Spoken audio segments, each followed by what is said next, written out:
Главная цель декады – это привлечь внимание общества к архитектуре наших городов, сел, поскольку архитектура – это очень широкое понятие, это не то, что люди привыкли считать, например, проектами тех или иных архитекторов. Это наша с вами жизнь, это то, какая среда вокруг нас, то, как мы умеем устраивать среду внутри дома, то, как мы умеем устраивать среду во дворах. То есть это очень широкое понятие, и как раз цель декады – рассмотреть очень много аспектов.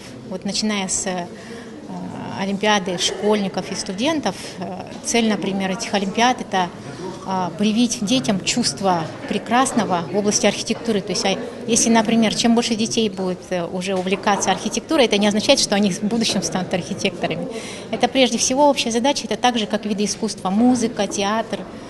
Если люди будут понимать с детства, что такое архитектура, то запрос общества, который предъявляет нам сегодня архитекторам, да, будет совершенно иной, не тот, который мы сегодня видим. Да. То есть если, например, мы еще даже сегодня вот мы говорим, у нас нет благоустроенного жилья, нет дорог, нет инженерии, да, то завтра будут совсем другие вопросы подниматься, которые уже сегодня очень актуальны.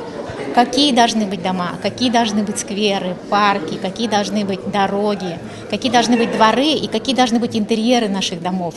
То есть это то качество жизни, которое нужно прививать с самого детства. Вот. Облик малых городов, облик сел нашей республики – это то, что волнует нас сегодня, профессионалов. Как поднимать, как формировать облик городов и сел – это большая задача. Вот. Мы будем обсуждать проблемы, мы будем изучать нормативно-правовые основы, советоваться, и мы будем показывать нашим жителям города Нюрбы, города Якутска и вообще республики, какие проекты сегодня архитекторами делаются. Очень много выставок у нас запланировано в рамках декады. Это будет и в Нюрбе, и в городе Якутске. Вот сегодня замечательная выставка открывается перед жителями города, где представлены, но немножко с другого ракурса работы наших архитекторов. Это не необычные проекты, которые мы привыкли видеть, которые выходят из-под пера архитекторов, это их творческие работы. Вот. Ну и очень много разделов, например, в рубрике «Фотографии» сегодня молодые архитекторы, которые, к сожалению, надо признать, мало владеют ручной графикой, да, они проявляют свое творчество в других ипостасях. И я надеюсь, что молодые архитекторы, которые увидят эту выставку, будут в своей профессии обязательно с уважением относиться к тому, с чего они начинают свои проекты. На выставке представлено 17 авторов по нескольким направлениям. Это фотография, в основном она такая архитектурная фотография, да, путешествия по европейским городам представлены, да, здания какие-нибудь исторические, Азия.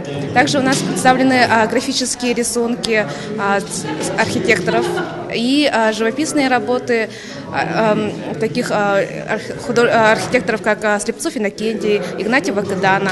Ну и самые, наверное, замечательные проекты, выставленные на этой экспозиции, это первые наброски проектные Дома правительства, который был выполнен в 1967 году, ну и других значимых объектов и зданий нашего города. В общем, представила тут работы свои несколько, 3 штуки. Вот, в основном графические работы, вот сзади меня видите.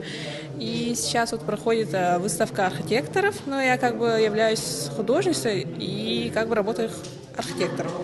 Ну, вот, заканчивала институт, вот, на дизайнере среды училась, поэтому работаю архитектором и как бы по вечерам рисую. Тут же в основном как бы архитекторы показали, как они работают творчески именно, как они вот, например, вот здание проектируют, как эскизы рисуются, вообще как создается архитектура, а не конкретно там чертежи или какие-то конкретные вот 3D работы.